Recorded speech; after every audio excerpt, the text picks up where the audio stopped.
Kisah diawali dengan menampilkan seorang siswa yang baru tersadar dari pingsannya dan pasca terjatuh dari ketinggian. Apa yang terjadi, siapakah dirinya, dan kenapa dia bisa ada di sana? Tenang aja karena anime ini baru saja dimulai. Kita akan berfokus ke sang MC yang bernama Sodron yang harus mengalami sebuah kepahitan yang sangat-sangat luar biasa. Tidak hanya dirinya dan juga teman-teman sekelasnya yang harus dikirim paksa ke isekai. MC kita ini diketahui tidak memiliki combat skill, bahkan status pun kelewat rendah ketimbang teman-teman sekelasnya yang lain. Semua berawal dari beberapa hari yang lalu. Tidak hanya dipanggil paksa ke isekai, tapi dia dan teman-teman sekelasnya juga dipaksa untuk menyusuri sebuah labirin yang disebut sebagai labirin besar Orcus, hingga mereka tiba di dalam lantai 20.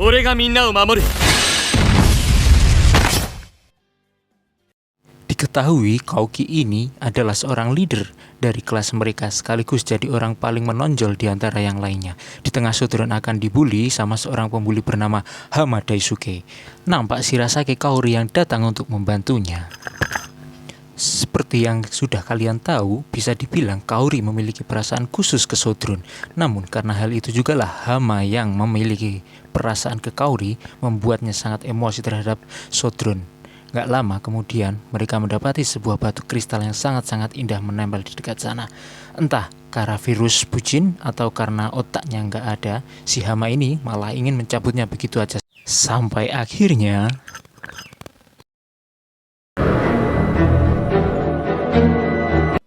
seketika itu pula mereka semua diteleportasikan paksa ke lantai 65 dan disambut tidak hanya oleh pasukan skeleton yang sangat banyak, tapi juga seekor monster overpower yang sangat-sangat ditakuti oleh pribumi isekai, Sang Behemoth.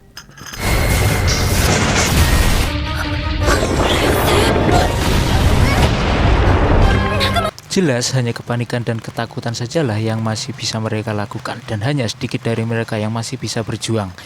Meski memiliki skill yang dianggap paling gak guna, tapi Sodron tetap memberanikan diri untuk melindungi Kaori yang akan diterjang oleh Sang Behemoth.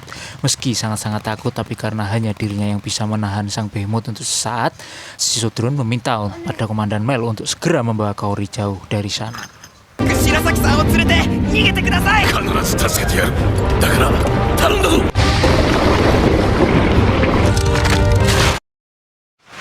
Setelah beberapa saat, Sodron diminta untuk segera menjauh sekuat tenaga, sedangkan Komandan Mel dan yang lainnya akan menyerang Sang Behemoth supaya Sodron bisa kabur dari sana. Namun, di tengah banyaknya tembakan sihir yang menghujani Sang Behemoth, secara tidak terduga, MC kita ini dihianati oleh salah satu teman-teman sekelasnya hingga pada akhirnya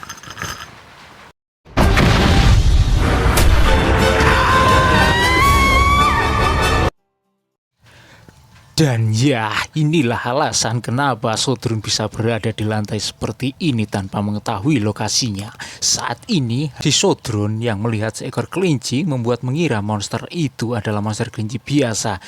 Yang padahal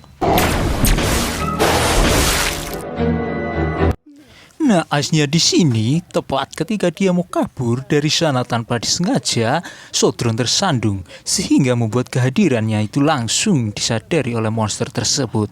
Di tengah ketegangan, kesialan seolah-olah gak ingin si Sodron sampai tenang begitu aja, karena kini dirinya harus berhadapan dengan seekor monster berbentuk beruang aneh yang bahkan bisa membuat monster kelinci tadi automokat tanpa perlawanan sama sekali.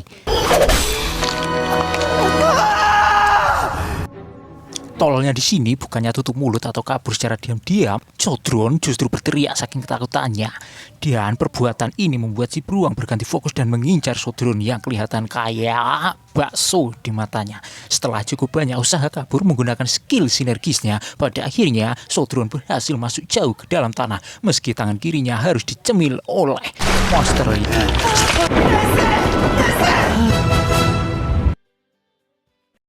Setelah disadarkan oleh beberapa tetes air dari atas, Sodron mendapati dirinya sedang berada tepat di bawah kristal suci yang diyakini merupakan batu mitologis yang terbentuk dari kristalisasi mana selama ribuan tahun. Bersyukurnya di sini, Sodron sempat mempelajari banyak hal di perpustakaan kerajaan, sehingga wawasannya seputar dunia isekai jadi lebih luas. Di tengah Sudrun memohon meminta pertolongan pada siapapun dan merekap kembali apa yang terjadi sebelum ia terjatuh, akan aneh rasanya jika semua kejadian itu tidak merusak mentalnya sama sekali. たくない死ねやだ死にたくない死ね Singkat cerita, setelah cukup banyak dilema dengan mentalnya sendiri, pada akhirnya Sodron mengingat tepat ketika hujan tembakan sihir tengah berlangsung saat itu, yang dimana sebenarnya Sodron bisa-bisa saja lolos dari sana jika bukan karena salah satu tembakan sihir yang seperti sengaja diarahkan padanya. Dengan sangat naifnya, Sodron sempat ingin percaya bahwa nggak mungkin pelakunya ada di antara teman-teman sekelasnya. Namun setelah memikirkannya kembali, sempat terasa hawa ingin membunuhnya yang berasal dari orang itu. どうして僕が苦しまなきゃならないんだ僕が何をした Singkat cerita, setelah menaruh rasa benci pada semua teman-teman sekelasnya yang dianggap sebagai pengkhianat, Sodron gak ingin mati tanpa melakukan apapun, memutuskan untuk tetap bertahan hidup dan kembali ke dunia asalnya. Dirinya bahkan bersumpah akan menganggap semua orang yang menghalanginya adalah musuhnya. Sebagai langkah awal untuk bertahan hidup, Sodron menggunakan tetesan air kristal suci sebagai minumannya. Sedangkan untuk makanannya, dia memanfaatkan skill sinergisnya untuk memancing dan menjebak dua monster serigala sekaligus. Berhubung gak ada api buat masak, Sodron terpaksa memagang daging itu secara mentah-mentah.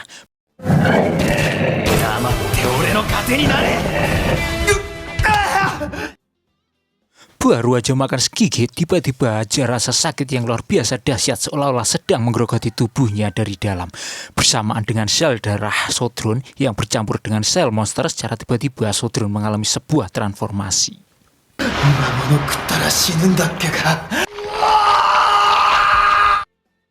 Sehabis merasakan rasa sakit tiada tara, entah bagaimana Sodron justru merasa tubuhnya saat ini jadi sangat-sangat ringan.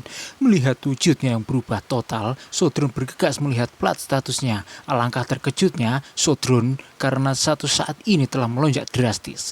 Bahkan dia juga mendapatkan skill manipulasi mana dan mampu menggunakan skill tanpa pengucapan mantra.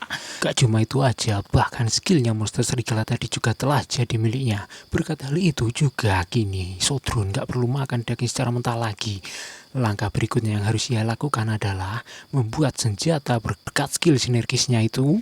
Si Sodron jadi bisa tahu nama dan jenis bebatuan di sekitarnya. Setelah mempelajari cara pengolahan skill sinergis, pada akhirnya Sodron mampu membuat sebuah senjata yang terbuat dari batu taur yang sangat-sangat keras dan batu ledak yang bisa terbakar dengan sangat mudah, serta beberapa jenis batu-batuan yang lainnya. Setelah jadi, nampak Sodron yang juga mengombinasikan pistolnya ini dengan skill sambaran petirnya monster serigala tadi. Selepas menghabisi monster kelinci dan memberi nama donor ke pistolnya, nampak Sodron memakan daging kelinci tadi. Di sini Sodron baru tahu bahwa setiap daging monster baru yang ia makan, statusnya akan naik lebih banyak ketimbang yang sudah pernah ia makan sebelumnya. Hebatnya di sini sekarang Sodron sudah bisa menggunakan dua skillnya si monster kelinci tadi, yaitu langkah cepat yang membuatnya bisa teleportasi instan dan aerodinamik yang membuatnya bisa melompat di udara. Merasa kekuatannya udah lebih dari cukup, Sodron berniat menemui si monster beruang untuk membuat perhitungan padanya. Setelah cukup banyak perjuangan, pada akhirnya Sodron bisa membalaskan dendam tangan kirinya tersebut. Melihat tangannya yang dicemil oleh Sodron, nampak si monster yang langsung menerjangnya yang baru selesai minum. Namun dengan sangat tercediknya, Sodron menggunakan darah untuk menghantarkan listriknya, hingga pada akhirnya setelah menghabisi sang monster beruang, nampak Sodron yang langsung memakannya. Di balik rasa dagingnya yang sama sekali gak enak, Sodron mendapatkan beberapa skill baru.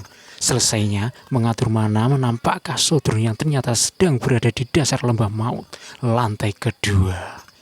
Di saat Sodron mengiang kesulitan melihat dalam gelap, lentera pun dinyalakan. Dan sekelibat dia seperti habis melihat sesuatu yang ternyata ladalah. Sontak Sodron sangat-sangat kaget mendapati seekor tokek jumbo yang bisa membuat apapun atau siapapun membatu dalam seketika. Di tengah Sodron lagi nyembuhin lengannya, si tokek jumbo mengira serangan dadakannya ini pasti akan berhasil. Namun yang terjadi...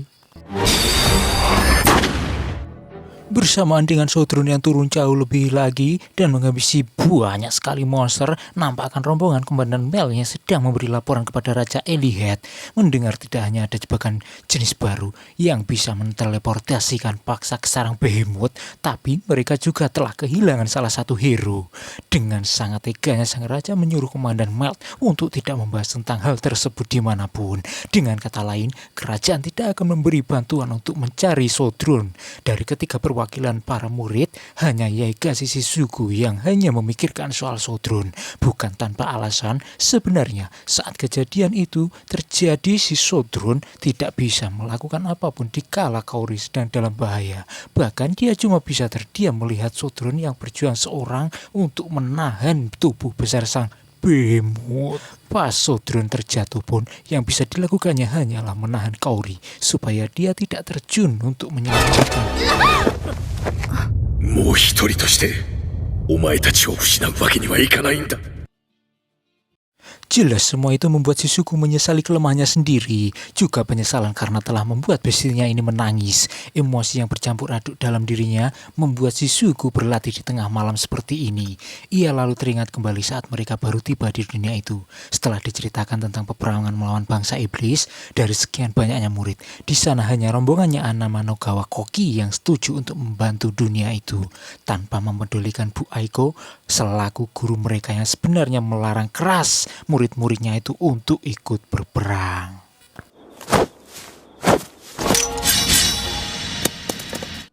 Di tengah berlatih, tanpa disengaja Shizuku mendapati Hiyama yang sedang ngomong ngalor ngidul sendirian.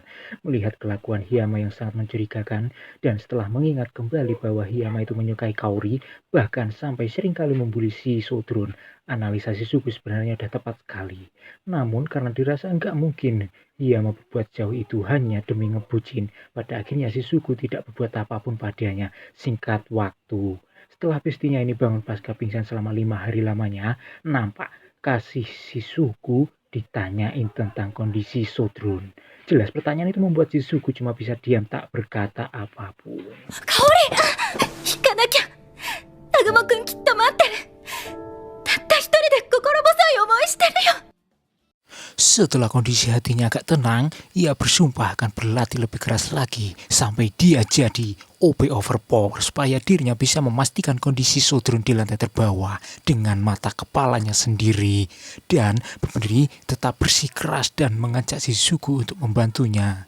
しずくちゃん力を貸してくださいいいわよとことん付き合うわありがとう親友でしょ Di lain sisi, nampak Sodron yang sedang mempersiapkan amunisinya karena ada sebuah pintu raksasa yang memancing hasrat ingin tahunya dengan sumpah dia akan bunuh siapapun yang menghalangi. Sodron terlihat ingin menggunakan skill sinergisnya untuk membuka paksa pintu itu, namun yang terjadi...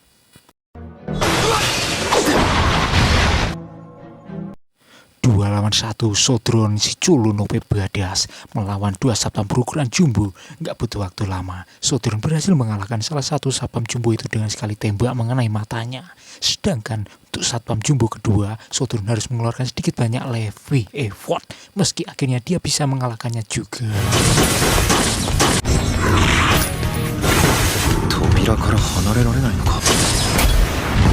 Mengetahui skill sinergisnya itu yang nggak bisa membuka pintu itu secara paksa, Sodron terlihat merogoh bagian dalam tubuh kedua monster itu dan berhasil mendapatkan dua batu mana yang sepertinya diperuntukkan sebagai kunci pembuka untuk pintu tersebut. Sampai akhirnya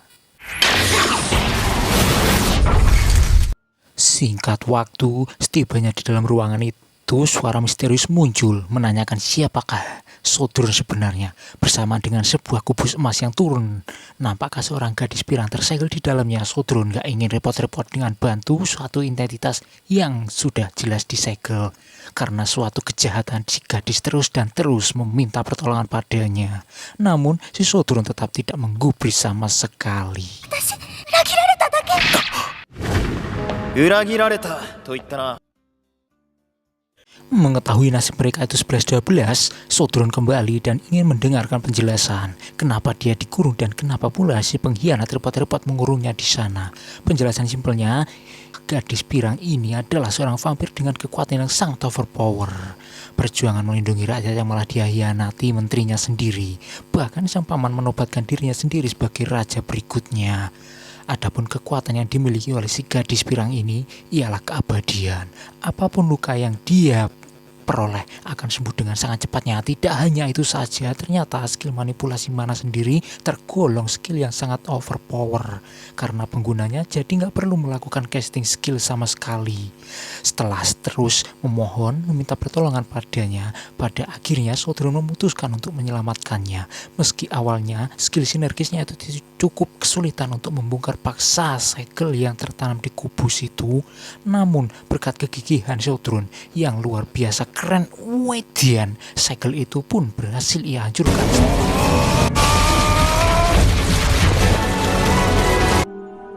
Setelah terbebas, nampaklah si gadis yang menggenggam tangan Sodron hanya untuk merasakan kehangatannya. Gadis itu lalu menanyakan nama si penyelamatnya ini. Setelah diberitahukan dan ditanya balik, si gadis yang gak ingin memakai nama lamanya pun meminta Sodron untuk memberikan sebuah nama padanya. Melihat wujud si gadis yang seolah memantulkan cahaya bulan, Sodron memutuskan untuk memberi nama Yue yang memiliki arti bulan. 最初この部屋に入った時、お前のその金色の髪とか赤い目が夜に浮かぶ月みたいに見えたんでな。 Mendengar betapa romantisnya nama barunya itu, jelas Yue jadi sangat senang dan berterima kasih pada Sodron dengan cara memeluknya. Akan tetapi, baru aja dia mendapatkan sebuah rezeki nomplok secara tiba-tiba. Ini yang terjadi.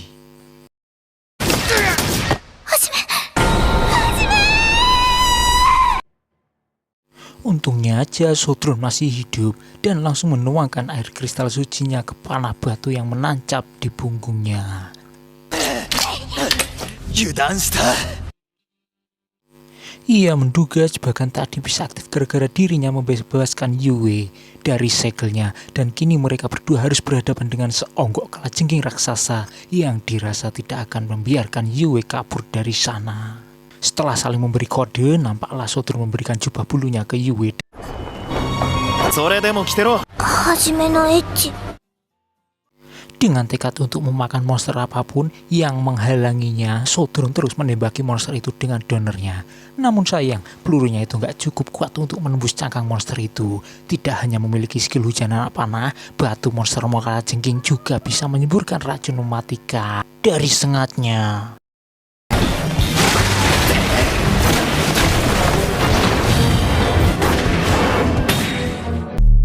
Due nampak menggunakan skill sinergisnya untuk membuat sebuah pelindung.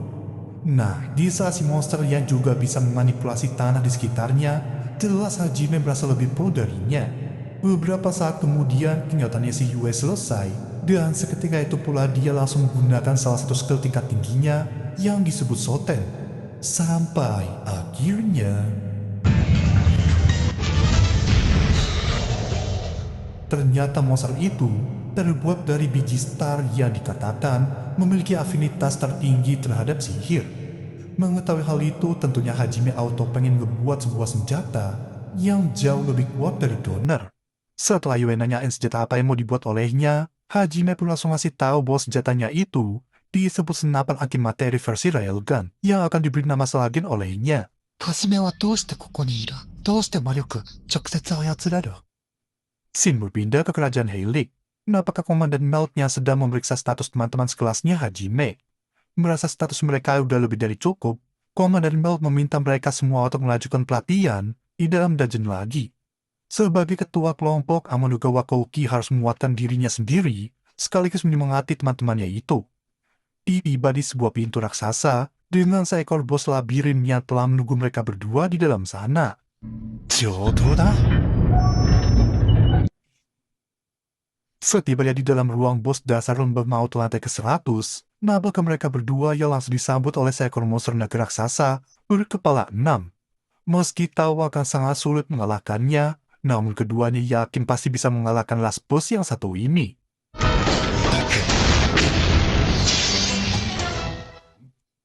Di sini mereka berdua baru sadar bahwa masing-masing kepala dari bos monster ini memiliki job desk mereka masing-masing. 3 damage dealer, 1 tanker, 1 debuffer, dan 1 healer. Nah, apakah salah gen yang akan diaktifkan dengan tujuan untuk memusnahkan semua musuh di hadapannya?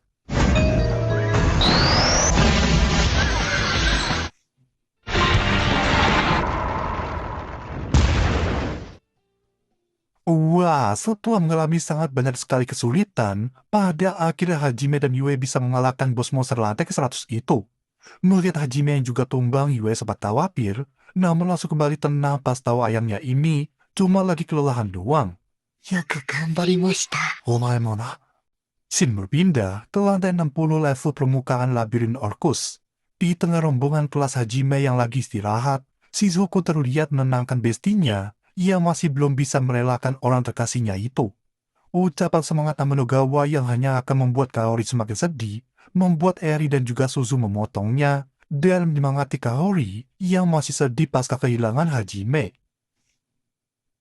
Kyuukei wa owari da. Saki suzumu. Dan tempat terakhir yang mereka datangi ialah sebuah aula besar di lantai ketiga. Batu sihir pun perlahan mulai menerangi seiring dengan langkah kaki mereka berdua. Tepat di hadapan Hajime saat ini, terdapat sebuah kerangka manusia yang seolah-olah sedang menunggu kedatangan seseorang. Gak cuma itu aja, bahkan di tengah aula itu juga nampak sebuah lingkaran sihir yang diyakini merupakan sebuah pintu keluar ke permukaan. Untuk berjaga-jaga, Yue diminta untuk menolongnya jika terjadi sesuatu.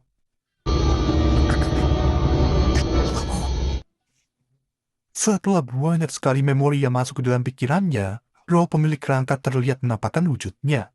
Hajime yang awalnya bersiaga langsung kembali tenang pas menyadari roh itu tidak menunjukkan niat membunuh atau sejenisnya. Oscar Orix, kono meikyu wo tsukutta mono da. Zannen nagara, kimi no shitsumon ni wa kotae rarenai. Kore wa tada no kiroku eizou no you na mono de ne. Tanyakusha to ieba wakaru kana? Sekai no shinjitsu wo shiru mono toshite wareware ga nan no tame ni tatakatta no ka? Message yang nokoshitaku ne. Tanpa mendengar apa tujuan sebenarnya dari para liberator, kita hanya diperlihatkan Orcus Oscar yang akan memberi Hajime kekuatan miliknya. Oscar berharap Hajime tidak akan menggunakan kekuatannya untuk kejahatan. Seperti sebelumnya, ide hanya memori tapi kini sebuah kekuatan mengalir ke dalam pikirannya dan berakhir setelah merasakan rasa sakit selama beberapa detik. Yue lalu menanyakan apa yang ingin Hajime lakukan setelah ini. Tentu karena Hajime yang gak peduli dengan dunia ini sama sekali, dia mengaku hanya ingin pulang ke dunia asalnya doang. Yue yang juga sama-sama gak tertarik dengan dunia ini memutuskan untuk terus ikut dengan Hajime seumur hidupnya. Gak lama berselang, Hajime ngasih tahu bahwa dirinya baru aja mempelajari sebuah sihir kuno. Sebuah sihir yang disebut sebagai sihir penciptaan, di mana sihir itu bisa membuatnya menambahkan energi ke mineral mentah, sekaligus memberinya sebuah atribut khusus.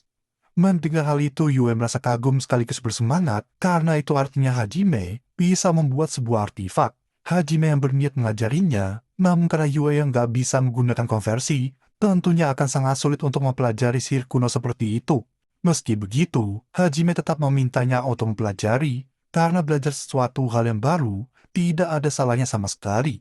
Dan ya, seperti yang telah diduga olehnya, Yue mengaku sangat kesulitan dalam mempelajarinya. Mendengar hal itu, Hajime jadi tahu bahwa penggunaan sihir kuno juga didasari dari tingkat kecocokan dari penggunanya. Mengesampingkan soal sihir kuno, berhubung mansion itu telah menjadi milik mereka, Hajime dan Yue memutuskan untuk menguburkan kerangka Orcus Oscar dengan layak.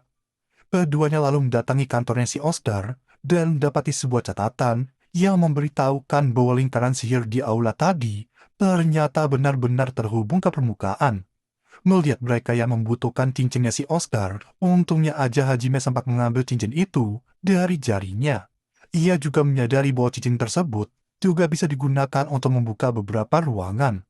Gak lama kemudian, Yue datang membawakan sebuah buku yang berisikan informasi yang sangat-sangat penting, di mana ternyata Hajime bisa mendapatkan berbagai macam sihir kuno jika dia bisa menaklukkan labirin besar lainnya. Yue merasa mungkin aja ada sihir kuno yang bisa memulangkan Hajime ke dunia asalnya. Hajime juga berpikir demikian memutuskan untuk melakukannya. Setelah itu nabrakkan mereka berdua yang memasuki sebuah ruangan yang memiliki cukup banyak alat dan juga batu sihir di dalamnya. Hajime tertarik dan tempat itu mengajak Yue buat menetap di sana untuk sementara waktu. Karena jika menaklukkan semua labirin ada tujuan mereka selanjutnya, maka persiapan yang mereka miliki juga harus sangat matang. Yue yang memang telah mendedikasikan hidupnya untuk Hajime, mengaku akan terus bersamanya sampai kapanpun. Setelah melakukan persiapan selama 2 bulan lamanya, pada akhirnya Hajime dan juga Yue akan pergi ke permukaan. Hajime yang tahu kekuatan dan juga senjatanya akan sangat tidak masuk akal bagi dunia permukaan, meyakini pasti akan ada banyak sekali rintangan yang menghadang mereka. Mau apapun atau siapapun lawannya, bahkan meski itu entitas kuat dewa sekalipun, selama mereka berdua terus saling melindungi satu sama lain, Hajime yakin tidak akan ada yang bisa mengalahkan mereka. そして、すべてをなぎ倒して、二人で世界を超えよう。 Menolak dan ingin pergi dari sana. Saya terus mencoba membujuk Hajime dengan meyakinkan bahwa dalam pandangan masa depannya, Hajime dan Yue dipastikan akan menolong mereka dari mara bahaya. Bahkan di saat saya yang tahu tujuan mereka berdua ialah pohon agung di lautan pohon Halsina dan berniat menjadi pemandu mereka karena hutan di sana terkenal akan kabut yang sangat menyesatkan, Hajime tetap menolak tanpa rasa kasihan sama sekali. Beda halnya dengan si Ayang, Yue yang kasihan mencoba membujuknya bahwa akan lebih mudah menyusuri sebuah tempat jika mereka memiliki seorang pemandu. Scene berpindah, Hajime juga memberi pelajaran pada ras lain yang mengincar rasa ulianya si Seiya. Alhasil ras demi-human lainnya berjanji akan membiarkan ras Haulia tinggal di hutan itu tanpa menyentuh mereka seujung jari pun. みんながこんなに安心して休める日が来るなんて。ありがとうございます。道案内の代わりに、お前ら全員の命を守るって約束したのは俺だ.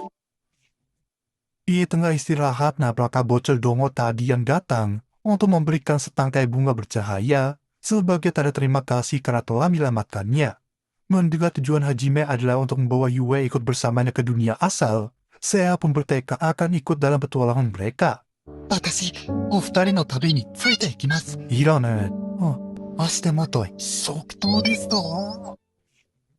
di lain sisi, latihan saya yang tadinya nggak ada kemajuan sama sekali, secara singkat mulai mengalami kenaikan yang sangat-sangat signifikan. Tidak hanya mulai menggunakan taktik, tapi saya juga bisa memaksimalkan skill penguatan tubuh dalam waktu yang sangat-sangat singkat.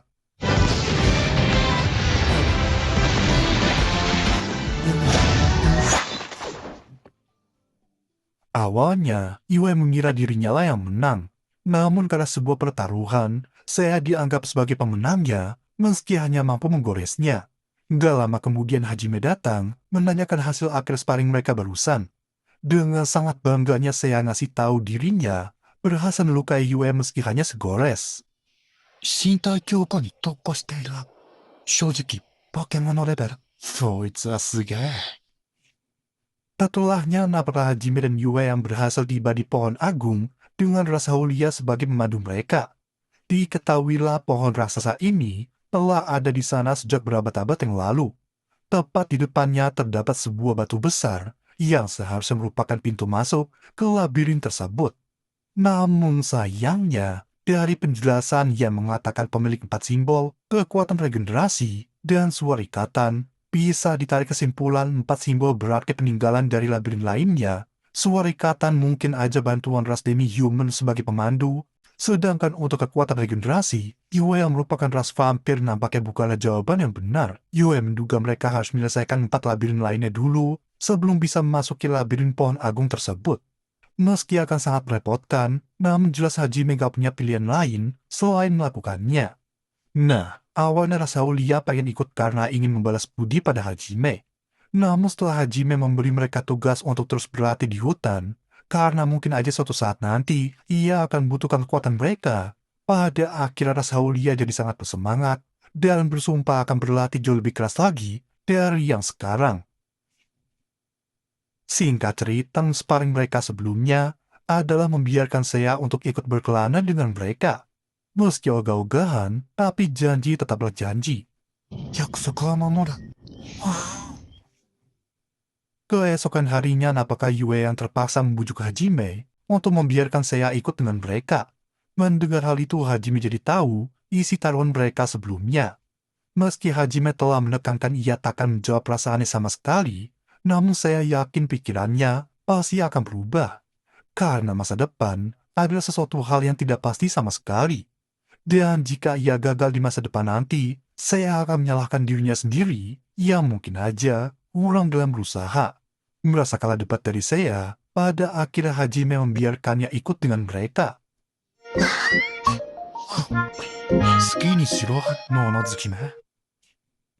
Sekembalinya mereka ke Ngarai Raisen untuk mencari salah satu dari 4 labirin lainnya, Napapa Hajime yang gak paham sewaktu saya meminta izin mau metik bunga dulu. Buat yang gak tahu aja nih ya, metik bunga bisa diartikan sebagai buang air kecil. Di tengah rasa bingung karena tak kunjung menemukan labirin yang dimaksudkan, secara tiba-tiba saya memanggil mereka berdua karena dirinya baru aja menemukan sesuatu. Kochi desu. Oidemasu. Milady Raisen no Tokyo Daimekyu e yokoso. Doko kara koe ga? Akhirnya mereka bisa menemukan pintu masuk dari labirin yang mereka cari-cari. Bahkan meski Hajime merasa tempat itu tidak mungkin memiliki pintu masuk, secara tidak terduga ini yang terjadi. Di dalam sana, Hajime dan kawan-kawan harus menghadapi banyak sekali jebakan dibuat emosi karena suara Milady Raisen yang terlalu annoying bagi mereka, sampai-sampai saya meminta izin untuk dibiarkan menggunakan palu buatannya si Hajime.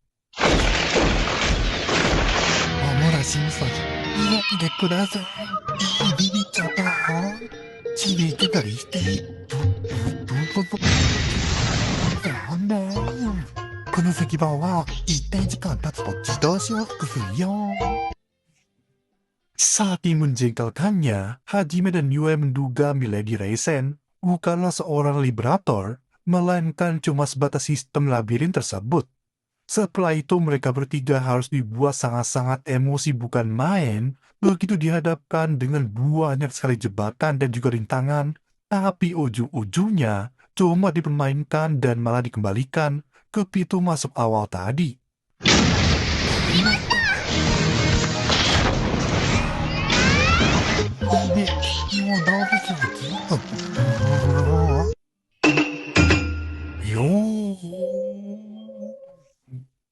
Dari ketiga orang ini yang paling mudah terpancing tentunya adalah saya, yang terus-terusan menanggapi ucapan Milady Raisen dengan ekspresi yang membuat si Liberator Dongo itu jadi semakin ingin menjahilinya.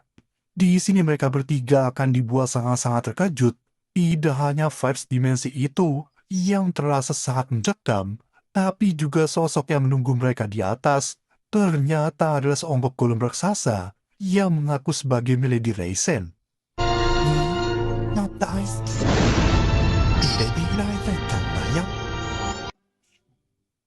Berdasarkan catatan Oscar, seharusnya Milady Raisen sudah lama meninggal. Hal tersebut jelas membuat Hajime menanyakan siapakah si palsu di hadapan mereka saat ini. Mau bagaimanapun, Milady adalah Milady.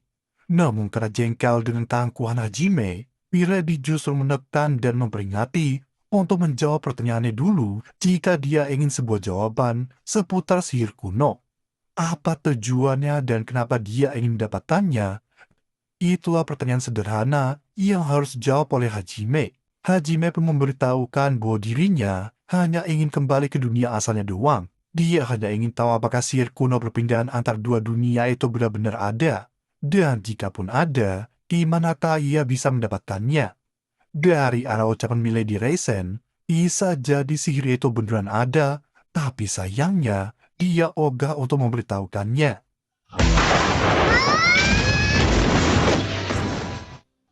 Hajime bisa langsung tahu bahwa tubuh Milady terbuat dari seonggok azantium yang sangat sulit ditembus. Gak lama kemudian, skill pandangan masa depan saya aktif, sehingga mereka bisa menghindari hujan kubus baja tepat waktu.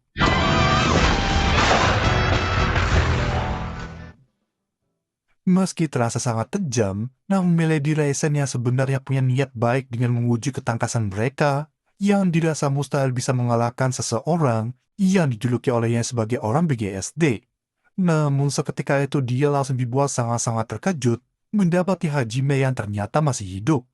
Di saat fokus Milady Reisen yang teralihkan, situasi itu langsung dimanfaatkan untuk mengepik comeback-kan keadaan mereka saat ini.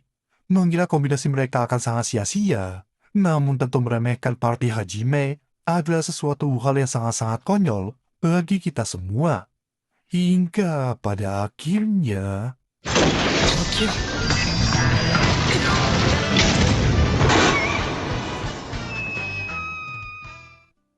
Dan setelah ratusan tahun lamanya jadi seorang penunggu labirin, pada akhirnya Milady Reisen bisa pergi dengan tenang ke alam sana. Dulu gua mikirnya kayak gitu coy. Namun setelah perpisahan yang cukup mengharukan, lagi-lagi Hajime dan kawan-kawannya harus dibuat sangat-sangat emosi bukan main, karena kejahilan seorang Milady Reisen, sang Libra terdongok ini sungguh di luar naila.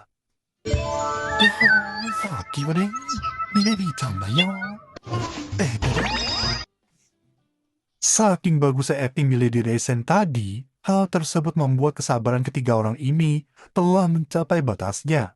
Alhasil, Iwai mengutus muridnya ini untuk melampiaskan semua kekesalan mereka kepada si liberator dongo yang satu ini. Tanpa basa-basi, tanpa babi bu sama sekali, tanpa rasa kasihan sama sekali, saya udah gak peduli mau berapa kali pun Milady memohon ampun pada mereka bertiga. Untungnya aja Milady belum mokat, dan akhirnya memberikan sihir gravitasinya itu pada mereka. Bisa-bisanya Milady menarik sebuah tali, ia langsung mengaktifkan pusaran air, Belk sedang membuang tawi di WC. Di saat ketiganya ia mau naik ke permukaan, saya langsung dibuat pingsan begitu melihat seekor ikan yang memiliki wajah, bahkan bisa ngomong kayak manusia. Begitu mereka terlempar dari air, Hajime dan Yue terlihat baik-baik aja, namun tidak dengan Yue yang pingsan dan harus diberi napas buatan. Bersama dengan Hajime yang melakukannya, nampaknya ekspresi wajah Yue yang tersentak untuk sesaat menandakan bahwa dirinya sedang sangat cemburu. Parahnya di sini, saya yang baru aja tersadar langsung memanfaatkan situasi yang ada untuk mengingat Hajime tanpa ampun.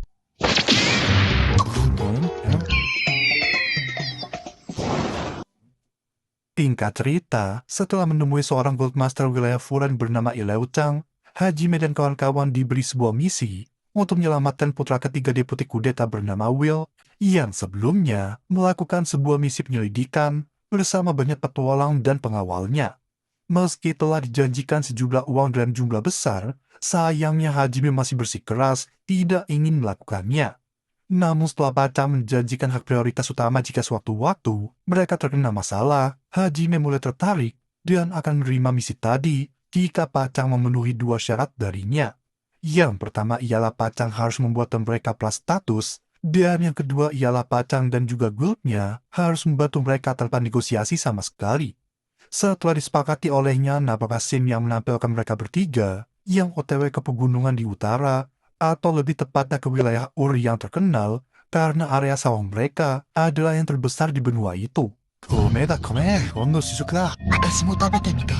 Singkat waktu, Itana Buaiko yang terus-menerus menanyakan banyak sekali pertanyaan pada Hajime, namun semua pertanyaannya itu ditanggapi dengan sangat dingin olehnya. Melihat hal itu, si kesatria pengawal langsung naik pitam dan berlagak so di hadapan Hajime.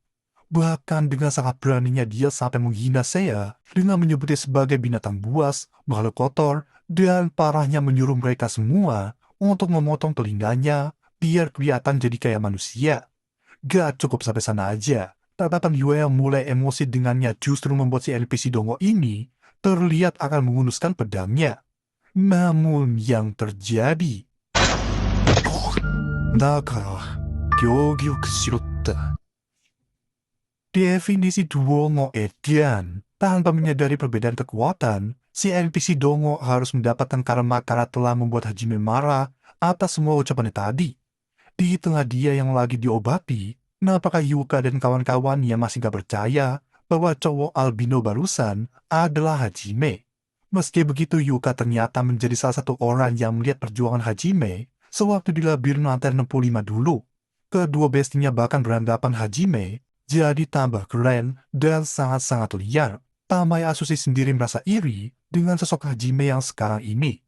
Selesai makan, Hajime memperingati bahwa dirinya sama sekali gak tertarik dengan mereka semua. Bahkan dirinya gak ingin terlibat ataupun menceritakan apa yang sudah dan akan terjadi padanya nanti. Mau apapun yang mereka lakukan, selama tidak mengganggunya itu bukanlah urusannya. Tapi jika mereka berani mengusiknya, Hajime mengaku tidak akan segan-segan membunuh mereka di tempat. Melihat saya yang masih menunduk, Hajime menduga doi masih memikirkan tentang hinaan NPC Domo tadi. Meski ngakunya enggak, namun Yue yang tahu perasaannya mencoba menghibur dengan memuji telinga Seiya yang sangat-sangat lembut dan juga sangat lucu. Bahkan meski Hajime tidak ingin mengakuinya, Yue langsung ember tentang Hajime yang diam-diam mengelus-elus telinga Seiya sewaktu dia tidur. それは言わない約束だら、お好きだったんですが、さっきまで南雲のことマジで怖かったんだけど。Gak lama kemudian Hajime pamitan mau pergi dari sana.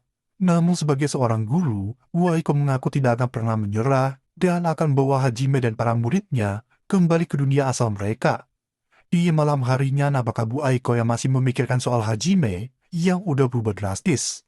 Nah, ketika dia yang merasa yakin Hajime pasti mau ikut dengan mereka jika sudah waktunya, secara tiba-tiba, Nani 100面相してるんだ。なかなか、どうやって。普通にドアからと答えるしかないな。Setelah menjelaskan caranya masuk, Hajime mengaku dia cuma gak ingin ada orang lain yang mendengar pembicaraan mereka. Waiko yang udah lebih tenang dari sebelumnya inilah yang menjadi alasan kenapa Hajime mau memberitahunya tentang alasan kenapa dirinya gak mau kembali pada mereka. Ia memulainya dengan sebuah cerita peperangan pasca zaman dewa berakhir. Kekeosan yang terjadi akibat pertempuran antara ras manusia, iblis, dan para demi-human membuat dewa dunia ini tertarik dan berakhir menjadikan peperangan tersebut sebagai sebuah game untuknya. Di tengah sang dewa yang asik mempermainkan pengikutnya, sekelompok hero bersatu untuk menghentikan peperangan yang terjadi. Namun naasnya sekelompok hero yang disebut sebagai Liberator ini harus gagal tepat sebelum mereka memulainya. Di mana hal itu bisa terjadi karena sang dewa mempermainkan para pengikut Liberator, sehingga membuat para Liberator yang gak bisa menyakiti orang-orang yang ingin mereka lindungi, berakhir dengan hanya menyisakan beberapa anggota inti saja, dan yang tersisa kabur ke penjuru dunia membangun labirin besar dengan jumlah yang sama dengan Liberator yang tersisa. Hajime juga memberitahukan bahwa labirin sendiri disiapkan sebagai bentuk ujian. Barang siapa yang bisa menaklukkannya, maka orang itu akan diberikan anugerah berupa kekuatan sang Liberator. Mereka berharap suatu saat nanti akan muncul seseorang yang bisa menghentikan sang dewa, yang menjadi dalang dari semua penderitaan. Dan itulah semua hal yang dipelajarinya dari dasar jurang labirin besar Orcus. Setelah menceritakan semua itu, Hajime yang mau pergi dari sana diberitahu Bu Aiko soal Kaori.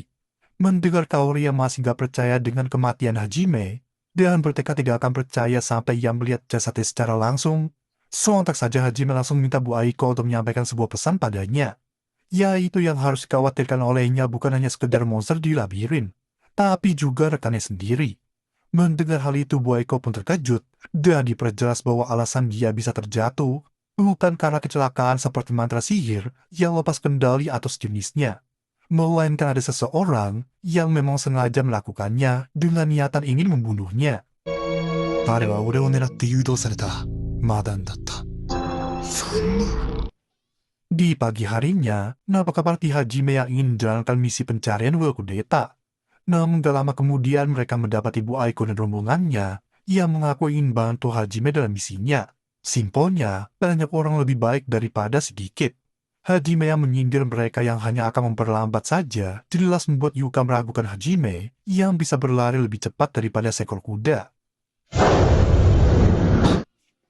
Singkat waktu, beberapa kali pun Hajime menolak mengajak mereka, akan tetapi karena desakan Bu Aiko yang sangat-sangat merepotkannya, pada akhirnya Hajime terpaksa menerima, karena tahu Bu Aiko akan jadi lebih merepotkan saat mereka kembali nanti.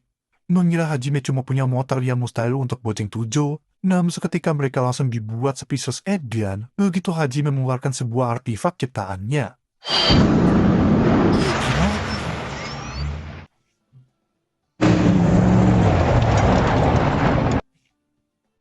Di sepanjang jalan, Hajime diberitahu tentang Shimizu yang telah menghilang sejak beberapa minggu yang lalu. Namun karena perlakuan Hajime yang dirasa terlalu lembut pada Bu Aiko, jelas hal itu membuat Yue cemburu dan menekankan sepulang misi nanti, dirinya akan duduk di sebelahnya. どうして私だけ後ろなんですか？ほら、はずみの本先。運転の邪魔だ。 Setibanya di lokasi, Hajime terlihat menggunakan drone buatannya yang membuatnya bisa melihat area sekitar secara luas dengan batu koneksi di matanya sebagai perantara. Setelah mendapati sisa-sisa pertempuran gak jauh dari tempat mereka, sebuah kawah kecil buatan berbentuk jejak kaki dapat terlihat di sekitar sana. Menurut legenda setempat, terdapat seekor monster raksasa yang tinggal di balik gunung. Singkat waktu, bersamaan dengan mereka yang tiba di sebuah air terjun yang sangat deras, Hajime bisa merasakan hawa kehadiran seseorang dari balik air terjun itu. Gak pakai lama, Yue pun diminta untuk membukanya.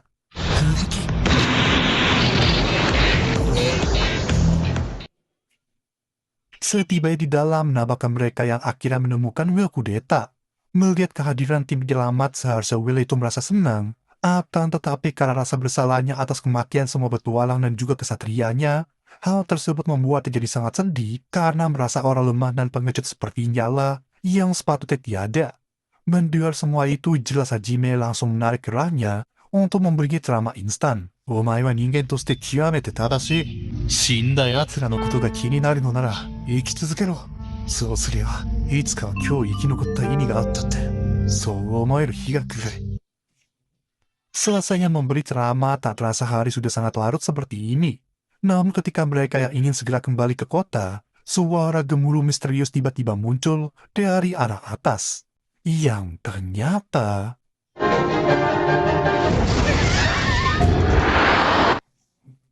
Meski mereka ingin segera kabur, namun karena terdapat setengah lusin beban di sisinya, sontak kali itu membuat Hajime terpaksa menggunakan artefak berbentuk perisai besar buatannya.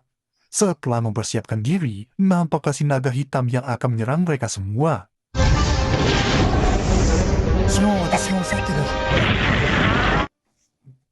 Di tengah Hajime dan Yuka yang masih berusaha keras menahan semburan si naga, untungnya aja Yue berhasil menyerangnya menggunakan kapten sehingga semburan si naga langsung terhenti dalam seketika.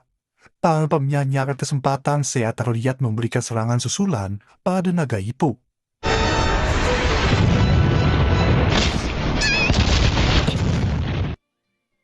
Sungguh sangat disayangkan, meski serangan mereka sangatlah dahsyat, namun si naga berhasil menghindar tepat waktu dan melakukan serangan balik kepada mereka berdua. Switch attack pun dilakukan dan kini Hajime mampu menembaki si naga menggunakan donor slag miliknya. Meski sedang dihujani peluru panas, namun entah kenapa naga itu terus-terusan mengincar Will Kudeta ketimbang Hajime.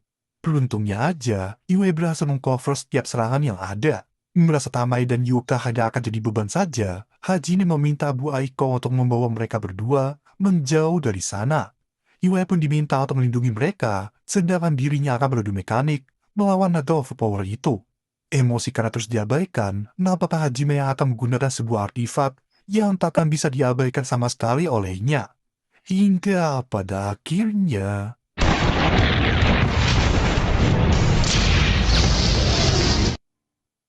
Belum cukup terkena ultinya selagen, pukulan dan juga granat, naga hitam itu masih nekat menyerang Hajime tanpa memahami situasinya saat ini.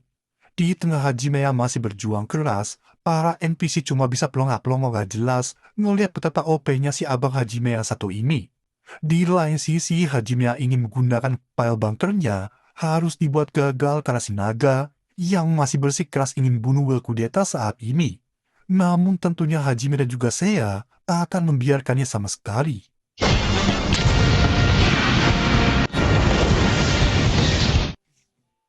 Setelah berhasil mengalahkan si naga hitam, Hajime yang melihat sebuah besi pun menanyakan ke Yue dan juga Seiya tentang titik lemah seekor naga yang memiliki sisik yang sangat-sangat tebal seperti itu. Dan ya, gue yakin kalian udah pada tahu apa yang akan terjadi ke naga malang yang satu ini. Bermodalkan sebuah pipa besi, di sini kita semua akan diperdengarkan sebuah suara yang teramat sangat merdu.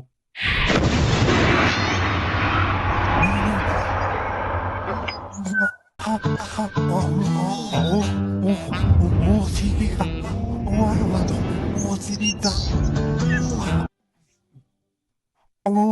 ya, terus bulan mantap Abang Hajime. Sontak mereka semua dibuat sangat terkejut mendapati suara teriakan wanita dari naga itu. Tanpa menaruh rasa iba sama sekali, Hajime terus menancapkan pipa besi itu lebih dalam lagi dan lagi. Terungkaplah di sini bahwa naga hitam itu adalah sesosok ras manusia naga. Meski telah berjanji akan menjelaskan semuanya asal pipa itu dilepaskan dari itunya, akan tetapi permohonan itu sangatlah sia-sia di hadapan Hajime sang tirani. Kau tolong. Parahnya lagi, cuma karena si naga hitam yang gak jawab pertanyaan Yue yang nanyain alasannya kenapa berada di tempat itu, Hajime terus menekan pipa itu supaya nancap lebih dalam lagi dan lagi.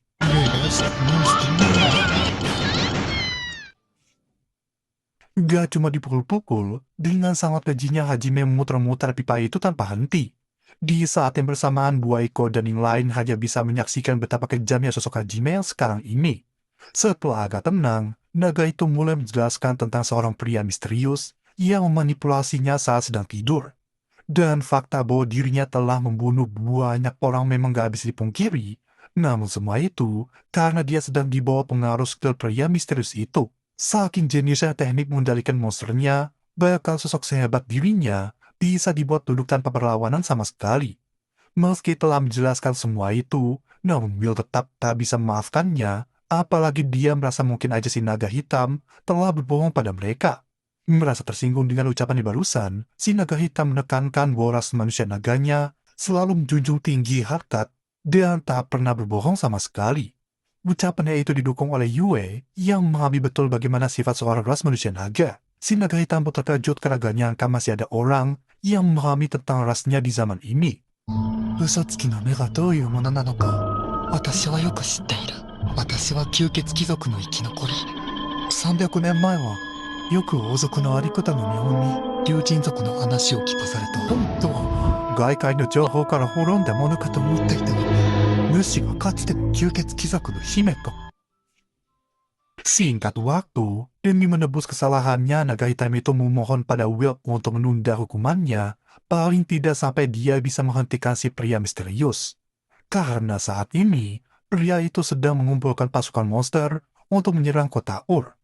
Meski telah mendengar semua drama barusan, sayangnya aja sang tirani masih gak peduli dan berniat mengeksekusinya di tempat. Namun untungnya aja Yue berhasil menghentikan Hajime tepat waktu. 殺しちゃうんだ。意志を奪われてただけ。殺すことは自分に課した大切なルールに反しない。 Melihat nyawanya diampuni, naga itu mohon supaya Hajime mau melepaskan pipa besar itu dari itunya. Mendengar si naga yang memintanya untuk membayangkan bagaimana rasanya jika ada sebuah pipa raksasa di dalam itu mereka, sontak hal tersebut membuat Bu Aiko dan kawan-kawan jadi ngeri sendiri karena telah membayangkannya. Dan ya, gua sarankan adik-adikku semuanya untuk mengecilkan volume atau memakai headset jika sedang dalam zona pengawasan kalau nggak mau emak kalian datang dan multi kalian semua. Siap? Oke, ini dia. これは来ちゃう。なんか来て。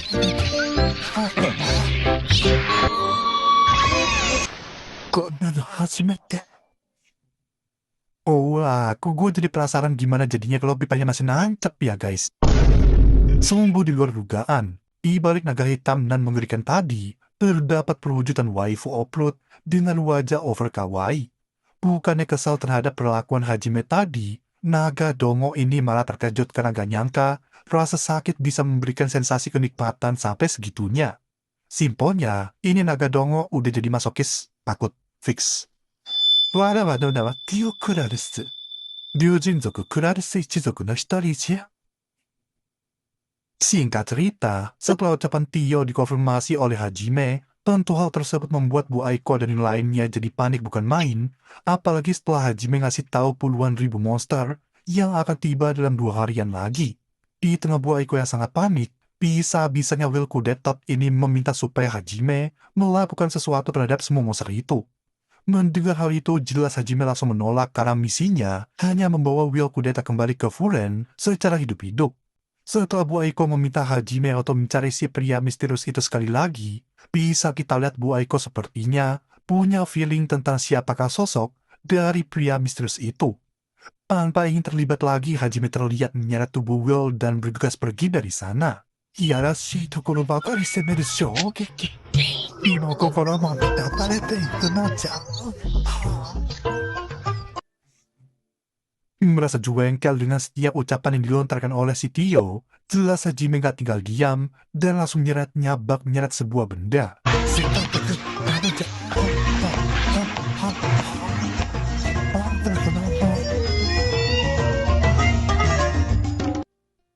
Setiba di desa Ur, Bu Aiko memohon pada Hajime untuk membantu desa dalam menghadapi puluhan ribu monster yang sedang OTW.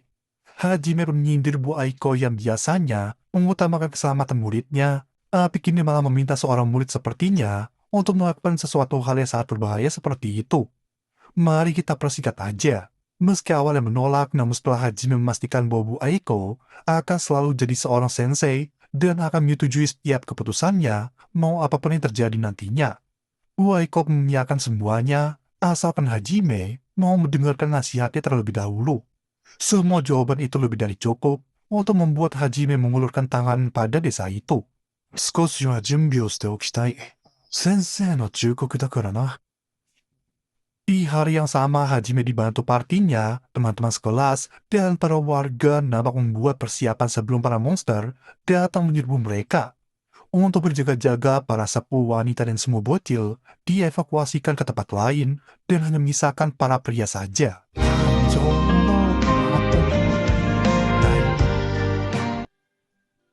Bersyukur di sini, semua persiapan itu hanya memakan waktu sampai sore hari saja. Di tengah Hajime yang masih mengawasi sembari membersihkan selagen, Yuka datang untuk berterima kasih karena Hajime telah menyelamatkannya sewaktu di dalam dungeon dulu. Meski nggak ingat, tapi Hajime tetap meyakinkan Yuka takkan mati selama dia memiliki keberanian. Sepertinya Yuka dari sana, ternyata Hajime telah menyadari hawa kehadiran Tio sejak tadi. Karena udah ketahuan, Tio pun keluar untuk membicarakan sesuatu dengannya. Namun sayangnya, apapun yang dikatakannya, Hajime hanya mengacangi tanpa memberi reaksi sama sekali. Saking jengkelnya, mau gak mau Hajime harus menanggapi, tapi langsung menolak begitu Tio yang mengaku ingin ikut dalam petualangannya. Mau apapun yang ditawarkan oleh Tio sebagai imbalan, mulai dari jadi boedak setianya, hingga menyerahkan jiwa, raga, dan oplutnya itu padanya. Namun jelas Hajime gak butuh naga dongo di dalam timnya. Karena dia manzuk sasete miseyo, sasureba, wana wa utabi no zama kasureda wa hitsujou. Setelah Hajime bersiap dengan partinya, nampaknya puluhan ribu monster yang benar-benar akan menyerbu. Sebagai awalan, Hajime berniat membuat Bu Aiko sang dewi pertanian menjadi orang yang sangat-sangat penting bagi desa itu. Ada maksud dari ucapannya barusan ialah mengobarkan semangat warga desa dengan Bu Aiko sebagai simbol kemenangan mutlak yang mereka miliki. Berkat orasi yang dilakukan oleh Hajime barusan, dalam sekejap mata semangat warga desa pun langsung membara, sembari mereka yang menyuraki nama Bu Aiko sang dewi pertanian. Orasinya barusan disupport dengan Hajime yang menunjukkan selagennya yang diakui telah mendapat pemberkatan dari Bu Aiko. Supaya lebih meyakinkan, Hajime terlihat menggunakannya di hadapan semua warga di sana.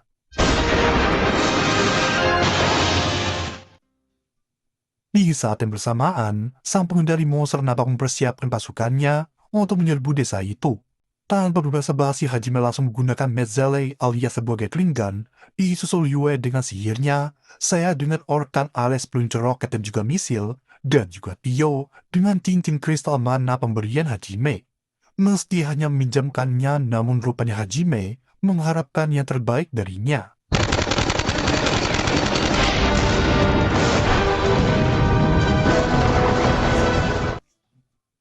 Di tengah sorakan semua orang, nampak Hajime dan partinya yang terus berjuang menghadapi gempuran yang ada. Peluru demi peluru terus diluncurkan hingga membuat banyak sekali monster tumbang seketika.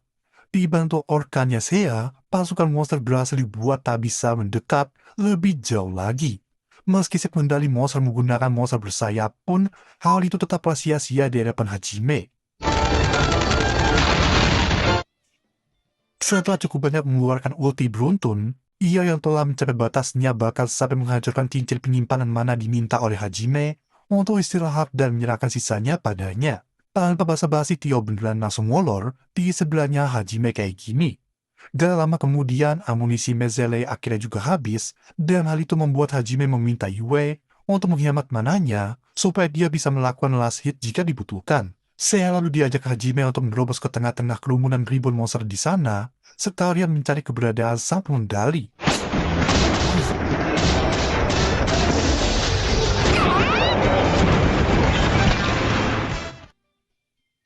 Setelah menghabisi cukup banyak monster, sayangnya aja sang pengendali sudah menghilang dari tengah pasukannya. Di tengah saya yang masih menggempur para monster tanpa ampun, nampaknya Hajime ternyata telah mengetahui keberadaan si pengendali.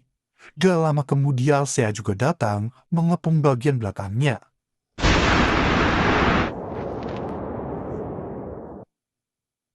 Di pagi harinya, nampaknya Hajime dan juga saya yang kembali sembari menyeret si pengendali yang ternyata adalah si Mizu, teman sekelas mereka yang telah menghilang sejak beberapa minggu yang lalu. Iya, dari sini jujur gua agak kesel dan lebih benci ke Bu Aiko yang terlalu naif. Karena tujuan dari penginvasian yang dilakukan oleh si Mizu atas kontraknya dengan ras iblis, gak lain adalah untuk membunuh Bu Aiko selaku pemilik kekuatan Dewi Pertanian. Iya, simpelnya itu, selama ada Bu Aiko, bangsa iblis jadi gak bisa menyerang bangsa manusia dengan membuat mereka mati kelaparan. Iwa yang peka dengan apa yang akan dilakukan oleh si ayangnya ini memutuskan untuk berhenti ngenyot darahnya si Hajime. Saking naifnya Bu Aiko, ia sampai terkecoh dengan si Mizu yang dikira udah tobat. Alhasil dalam sekejap mata Bu Aiko dijadikan sandra olehnya. Bermodalkan sebuah jarum dengan racun yang sangat mematikan, si Mizu meminta Hajime yang masih tidak dikenali olehnya untuk menyerahkan semua senjata yang dimilikinya. Jelas Hajime yang tahu Bu Aiko akan dibawa ke hadapan bangsa iblis dan maki di sana menolak untuk memberikan semua senjatanya. Meski udah tahu apa yang ingin Hajime lakukan, namun dengan sangat dongonya saya malah menghadang karena gak ingin tembakannya itu mengenai si Bu Aiko.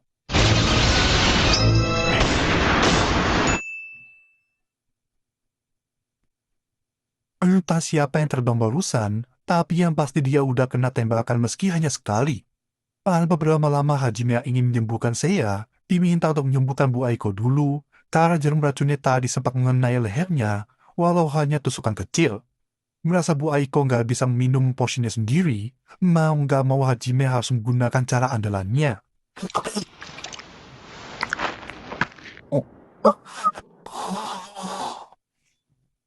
Singkat cerita, setelah menyembuhkan Bu Aiko dan juga saya, si Mizu yang sekarat nampak dihampiri Bu Aiko, ia masih aja khawatir padanya. Hajime terus dimintai tolong untuk menyembuhkan si Mizu juga, nampak menanyakan sesuatu untuk pasien terlebih dahulu. Apakah dia adalah musuh? Di saat si Mizu yang mengaku dia bukanlah musuh, namun sayangnya matanya itu justru berkata lain. Tanpa memperdulikan betapa naifnya Bu Aiko, Hajime menekankan mau apapun yang dikatakannya, entah itu nasihat ataukah omelan dan sejenisnya, itu semua tidak akan menggoyahkan jalan pikirannya sama sekali. Meski kesannya udah sangat kejam dan sangat-sangat dingin, namun ternyata Yue, Seiya, dan juga Tio menyadari maksud Hajime sebenarnya. Yang mana mereka menduga tembakan akhirnya tadi ke Shimizu ditujukan supaya Bu Aiko tidak merasa bersalah atas kematian Shimizu, yang emang akan mokat meski nggak diberi tembakan akhir kayak tadi.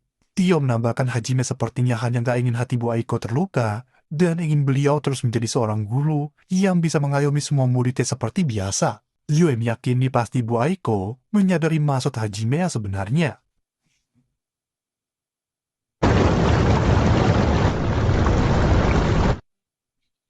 Scene berlanjut, menampilkan sekelompok pedagang budak yang baru aja menangkap bocil duyung yang diyakini punya harga yang sangat-sangat tinggi.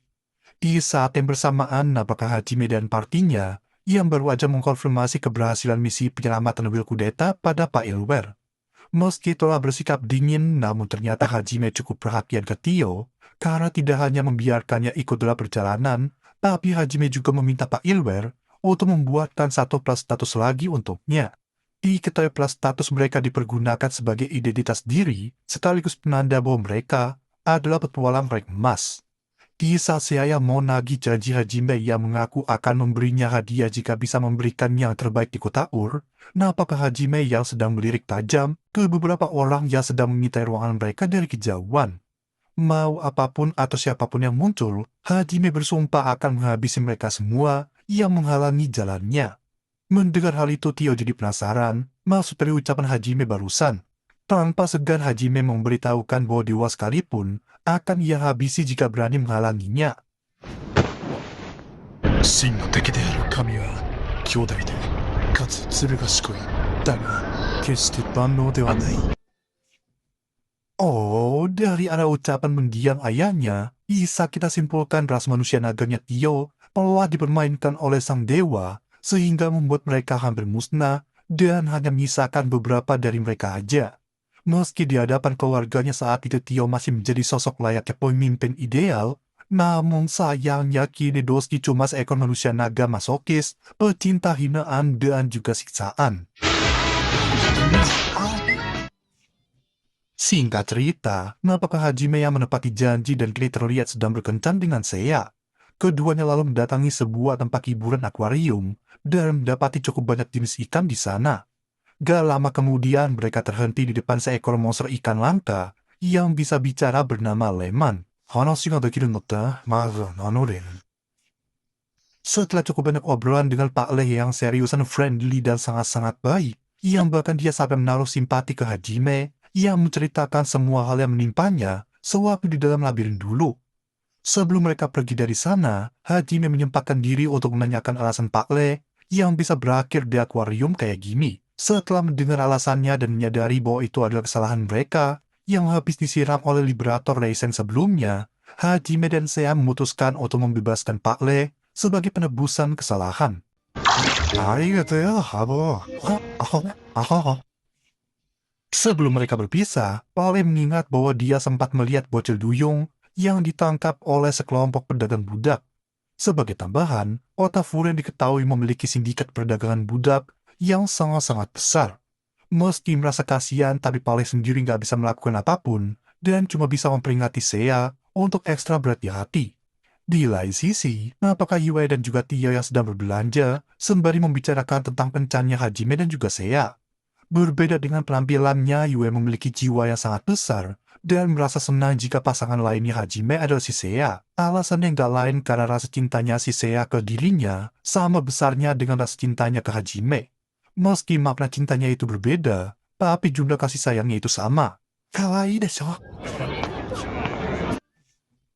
Scene berpindah kembali ke Hajime dan juga Seiya yang terhenti karena Hajime yang merasakan hawa kehadiran seseorang di sana. Seiya pun heran karena saat ini mereka berdua memang lagi di tengah-tengah kerumunan orang yang sedang berlalu lalang. Namun Hajime ngasih tahu bukan di sekitar mereka, melainkan di saluran bawah tanah dan hawa kehadirannya itu diyakini adalah seorang bocil.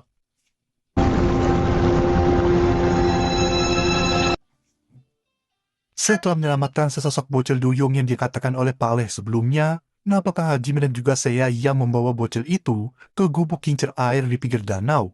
Di saat yang bersamaan, pemimpin sindikat perdagangan budak nampaknya muka-mukan ke anak buahnya atas taburnya si bocil duyung. Kembali ke Hajime dan Seiya yang terlihat mengurus si bocil duyung sampai ia tersadar. Gak lama kemudian si bocil duyung bangun dan memandangi wajah kedua penyelamatnya itu. Setelah Hajime nanyain namanya, rupanya nama si bocil duyung ini adalah Miu.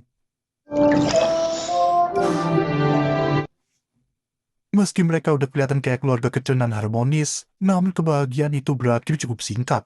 Dan seperti biasa, meskipun Hajime telah mendengar Miu yang telah terpisah dari sang ibu, dengan sangat teganya Hajime menyerahkan Miu ke korps penjaga meski telah ditolak berulang kali olehnya.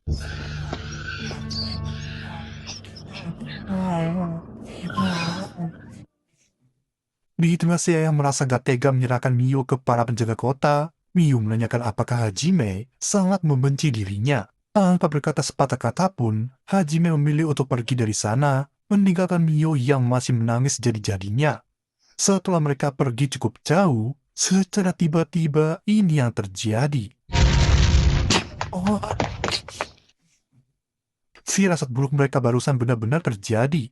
Apakah korps penjaga yang telah hancur lebur, Miyu yang menghilang, dan hanya ada sebuah tulisan di tembok yang menyuruh Hajime untuk memberikan saya pada mereka jika tidak ingin Miyu mati dengan tragis. Melihat hal itu jelas saya ingin bergegas menyelamatkannya, begitu pula dengan Hajime yang telah menandai mereka semua sebagai musuhnya. Scene berpindah sebentar ke Yue dan juga Tio yang masih ngeteh bareng di kafe. Baru aja Tio mengatakan betapa damainya hari ini, secara tidak terduga ini yang terjadi. Melihat Hajime dan saya ada di sana, Yue pun nanyain sejak kapan kencan pakai jebol tembok segala. Setelah menjelaskan situasinya pada mereka, Hajime meminta pada mereka berdua untuk membantunya menyelamatkan si Miyu. Mendengar permintaan itu, jelas keduanya menerimanya dan menganggap Hajime telah menambah hal berharga dalam hidupnya. Biar lebih gampang, mereka memutuskan untuk berbencar jadi dua tim. Hajime dengan Yue, sedangkan Tio akan bersama Seiya. Sementara itu, Nabaka si bos pedagang budak yang senang karena anak buahnya berhasil menangkap si Miyu saat ini. Namun tentu hal itu nggak akan berlangsung lama, karena di saat yang bersamaan Hajime dan partinya sedang memporak-porandakan banyak sekali markas sindikat pedagang budak di kota itu.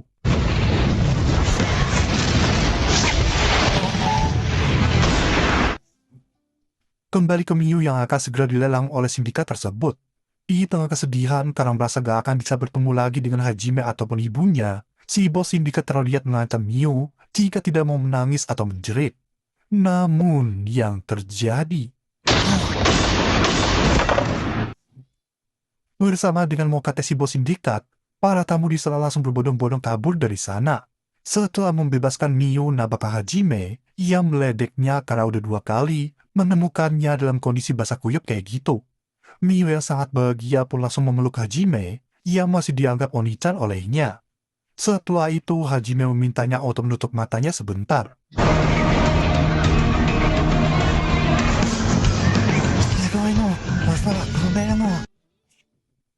Di tengah rasa kagum Miyu melihat indahnya pemandangan kota dari atas, Hajime ngasih tahu sebentar lagi akan ada sebuah kembang api yang sangat besar. Miyu yang gak tahu apa itu kembang api langsung mendapatkan jawabannya di saat itu juga. Gak cukup sampai sana aja, kini giliran Yue yang akan menghancurkan semua markas sindikat perdagangan budak di kota itu. Seturunnya Hajime, Yue diperkenalkan sebagai kekasih resminya. Melihat betapa kawaii si Miyu ini, Yue langsung mendekapnya sekalian memuji perjuangan keras yang telah dilalui olehnya.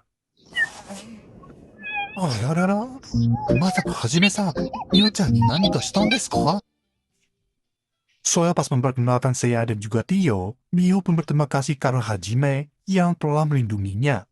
Karena gak terbiasa dipanggil Oni-chan, Hajime meminta Miyu untuk memanggilnya dengan namanya aja. Namun bukannya menurut Miyu justru memilih satu panggilan yang sangat-sangat cocok untuk Hajime. Ja, papa, ora ko miete mo mada 17 nandazo. Ya, papa nano? Karena belum pernah memiliki seorang ayah, pilihan Miyu tertuju pada Hajime yang telah berevolusi dari kakak menjadi bapaknya.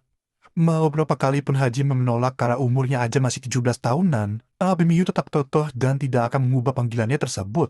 Melihat hal itu, mau itu Yue, Seiya, ataupun Tio, ketiganya mengaku telah siap mengandung anak Hajime kapanpun dan berapapun yang dia mau. Akachan hoshii. Watashi mo hoshii desu. Wara wa mo kakugo wa dekite uru. Doudan wa sonzai dake ni shiro. Wara wa ni dake senracha.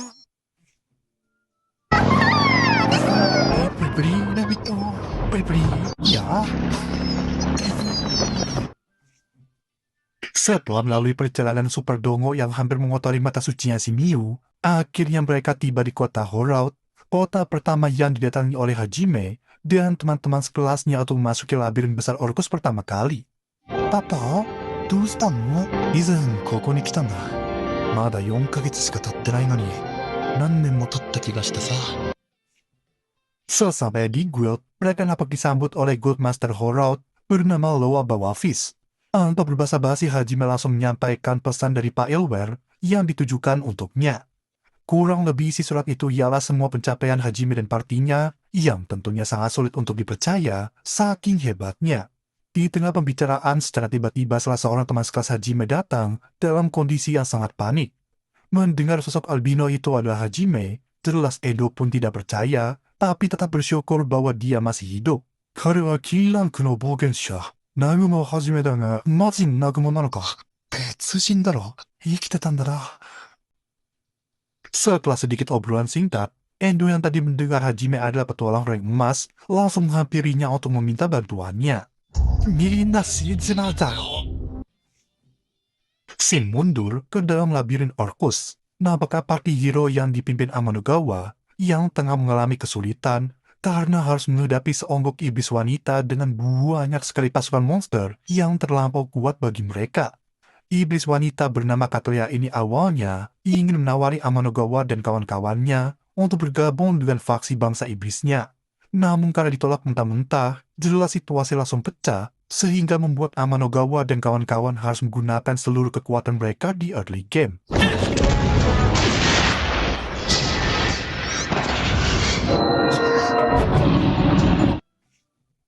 Mau itu physical damage atau magical damage, sayangnya semua itu sia-sia di hadapan monster elit yang dibawa oleh Katoleya. Dari semua orang di sana, kontribusi terbesar dipegang oleh Suzu yang selalu siaga dengan sihir pelindungnya, Kaori dengan sihir support heal-nya, dan Shizuku dengan tekad sekeras samurainya.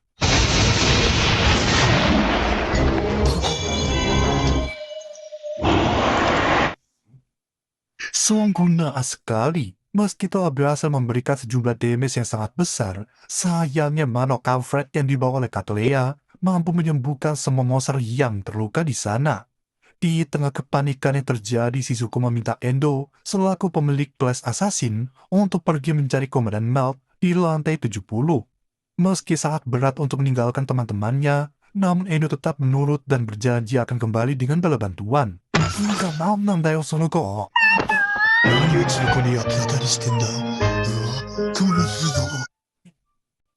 Sungguh bapak yang baik. Endo yang kebawa emosi sampai membentak Mio yang lagi nyemil, malah mendapat bentakan balik dari Papa Hajime. Ketiga waifunya turut senang melihat jiwa kebapaannya si Hajime yang mulai bangkit, hingga menganggap Mio sebagai putrinya sendiri. Endo lalu melanjutkan ceritanya, yang mana kala gerak-gerik Shizuku, Katoleya jadi tahu ada satu orang yang menghilang dari sana. Tanpa membuang waktu sama sekali, seekor Chimera dikirimkan untuk mengejar si Endo. Sementara itu, Nabaka Amanogawa yang masih kesulitan, meski telah menggunakan skill pelepas batasan miliknya.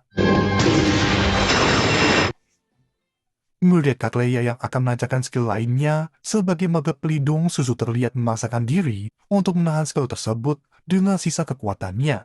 Namun karena partinya yang tiba-tiba jadi beban edan, seketika itu pula ini yang terjadi padanya.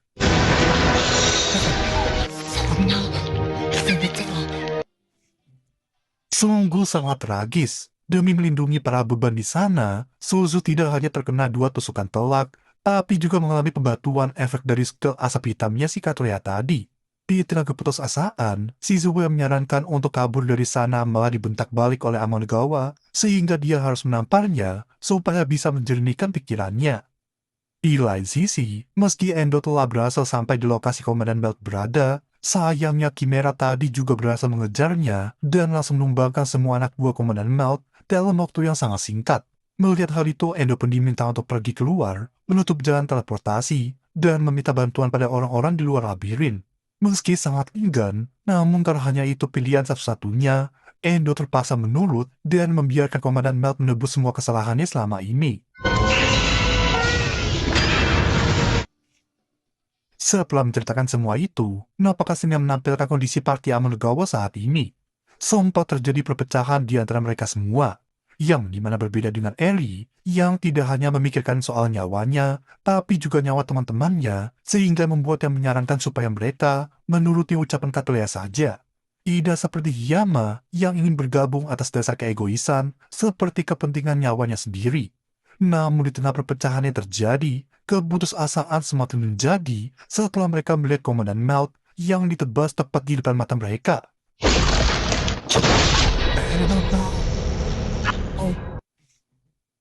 Melihat emosi gak stabilnya si Amanogawa, Shizuku sempat ingin menghentikan karena tahu tubuhnya itu sudah pada batasnya. Namun karena terlambat, Amanogawa nampak melesat maju dan sebenarnya mampu mengalahkan Katoleya di saat itu juga. Akan tetapi kenaifan yang dimilikinya membuatnya malah membuang satu-satunya kesempatan yang tak akan mungkin terjadi untuk kedua kalinya. Di lain sisi, nampaknya Endo yang masih memohon pada Hajime yang diyakini mampu bertahan di dasar labirin neraka itu. Mendengar Endo yang menyebut mereka adalah teman-temannya, Hajime menekankan ia bukanlah teman mereka, yang mana baginya mereka itu hanya kebetulan saling mengenal karena bersekolah dan berada di kelas yang sama. Meski awalnya menolak keras, akan tetapi karena dorongan Miu dan para waifunya, Hajime tak punya pilihan lain mau gak mau menerima misi penyelamatan tersebut. Kembali ke situasi genting Party Hero, yang kini mengalami lebih banyak kesulitan, terutama setelah Kaori kehabisan mananya.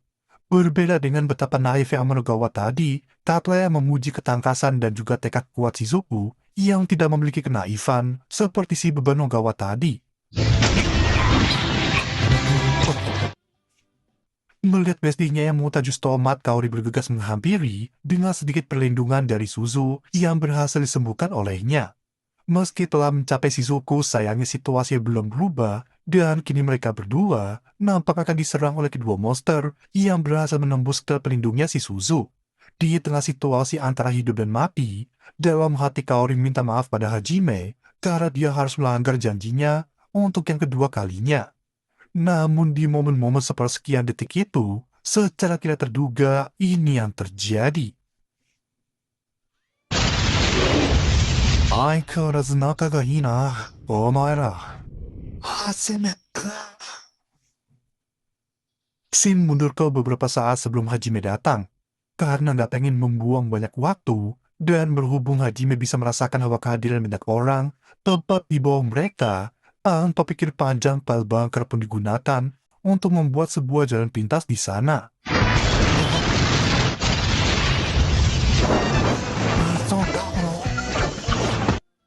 Aikawarazu naka ga ii na, omaera.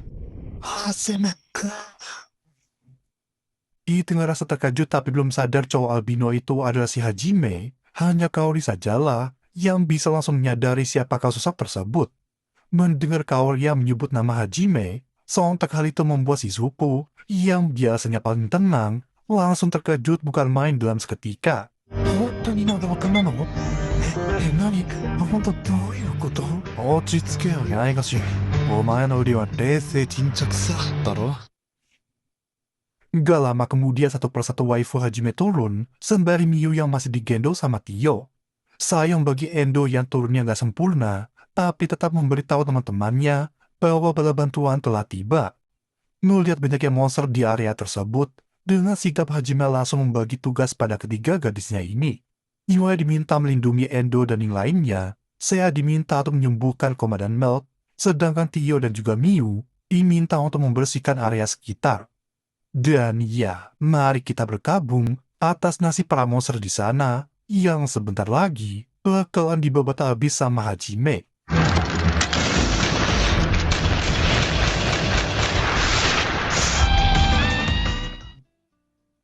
Sontak Kaori pun sangat-sangat terkejut, tidak hanya karena perubahan penampilan Hajime, tapi juga perubahan sikap dan combat style yang dimilikinya. Setelah menghabisi lusinan monster Ogre dan juga Chimera, nampaknya monster kura-kura anti-magic yang berniat menyerangnya.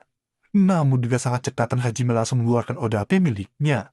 Tidak hanya menahan, dengan sangat cerdiknya Hajime juga memantulkannya.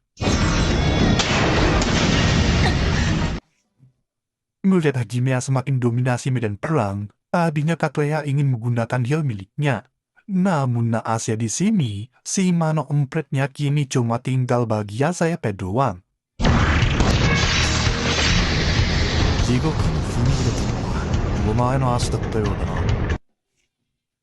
Sementara itu, nampaknya para beban yang terkejut begitu Endo ngasih tahu cowok albino overpower itu adalah si Hajime. Dari semua orang yang terkejut, cuma Yatot-ya menolak percaya dan menganggap orang itu hanya menirukan identitas Hajime dan punya niatan buruk kepada mereka semua. Endo pun langsung membantahnya karena dirinya udah mengkonfirmasinya secara langsung.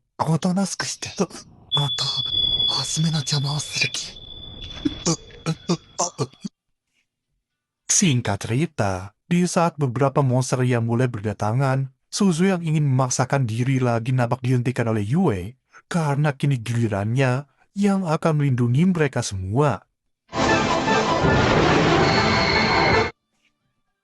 Di saat yang bersamaan, para monster juga terlihat mengincar saya yang masih menyembuhkan Komandan Melt. Gak pakai lama semua monster itu langsung dibabat habis olehnya.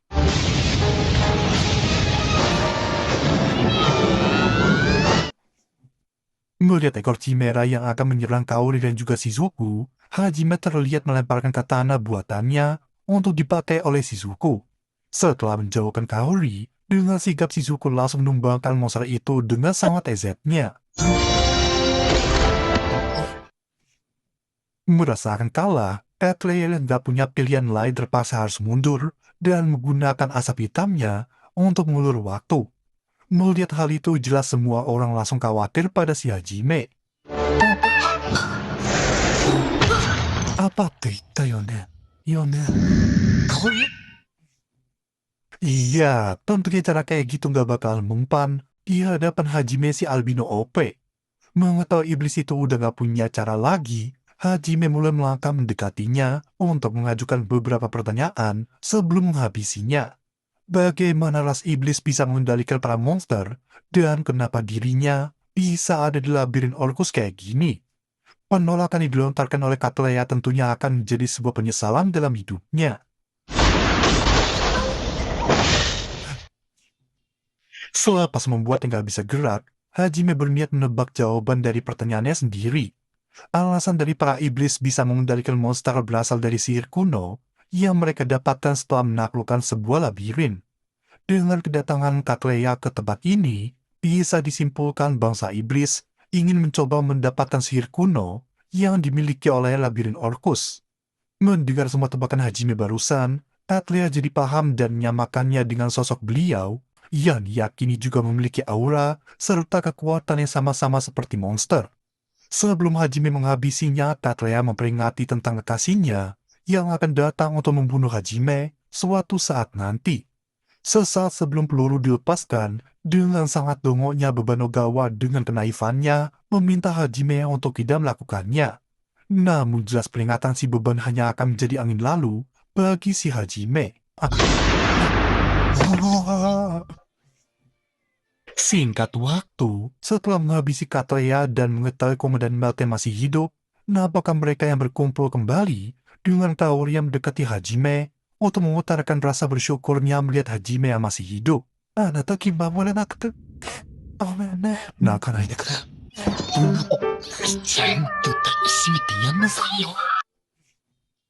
Setelah mengalami tekanan dari segala sisi, di sini kita akan melihat beban Ogawa yang bukan mengucap terima kasih atau sejenisnya, tapi dia malah menyerang Hajime dengan kata-kata naif, seperti, "Kenapa kamu membunuhnya? Kan dia udah gak bisa gerak lagi." Jelas Hajime yang mendengar kenaifan itu bisa langsung tahu bahwa si beban cuma merasa marah pada diri sendiri yang sangat naif sampai gak sanggup membunuh si Catleya. Bukannya introspeksi diri, beban Ogawa justru berlagak so suci dan melampiaskannya pada Hajime yang bisa membunuh Catleya dengan sangat ezetnya. Di saat si beban yang mau membantahnya, sayangnya Hajime gak peduli sama sekali dan mengatakan memberi ampun atau belas kasih kepada musuh manapun. Kiniku wa nai to itta ra, ore no mae ni tatsuyadakari ni naru. Tatoe moto classmate demo, tamera wa tsukurisu.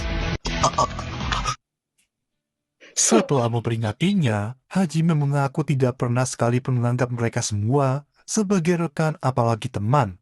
Dirinya datang menyelamatkan karena merasa punya hutang pada Kaori. Dan sekeluarga mereka nanti, Hajime menekankan dia tidak akan memiliki hubungan apapun lagi dengan mereka semua. Naguma-kun, kawatta ne. So kana. Setibanya di luar, nampak halusinan pasukan ksatria yang bersiap di depan gerbang labirin.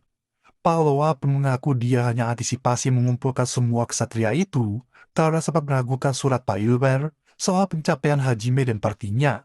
Dia gak menyangka Hajime bisa melakukan misi penyelamatan dengan sangat cepat seperti itu. Setelah meminta maaf karena sempat meragukannya, Pallawa langsung membubarkan semua pasukan di sana.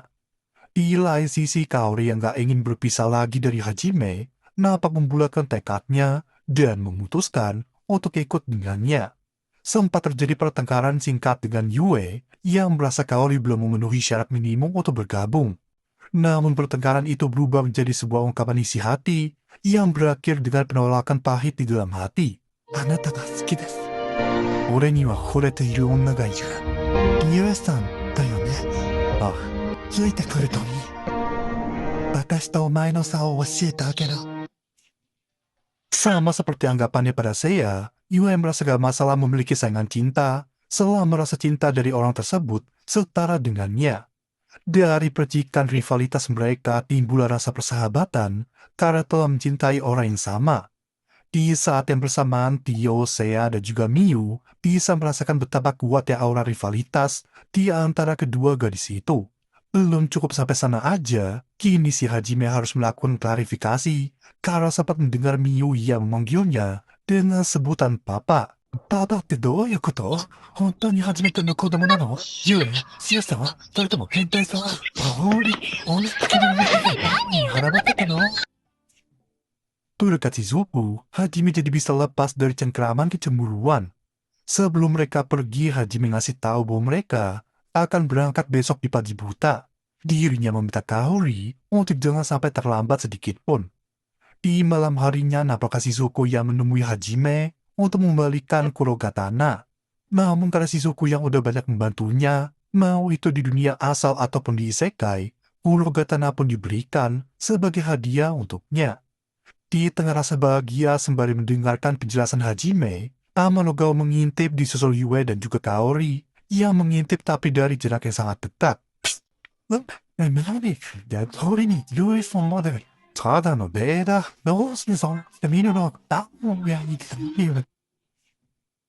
Setelah Hajime, Yue, dan juga Kaori menghampiri keluarga kecil mereka, nampaknya Shizuku yang menghentikan beban Ogawa yang ingin mendekati Kaori lagi.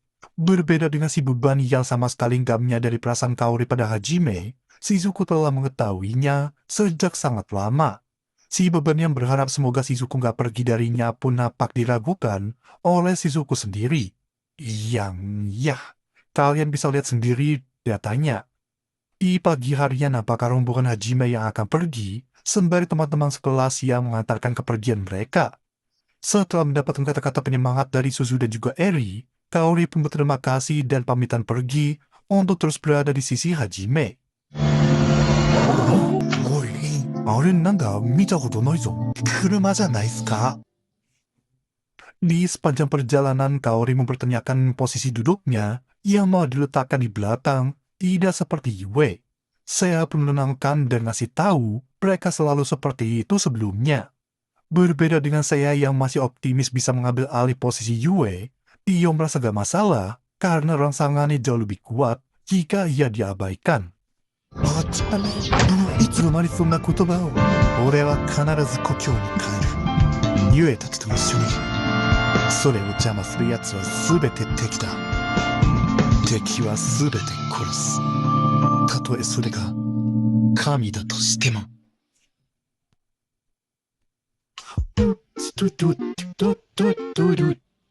ねえ、女の子になりたい。お願いですか？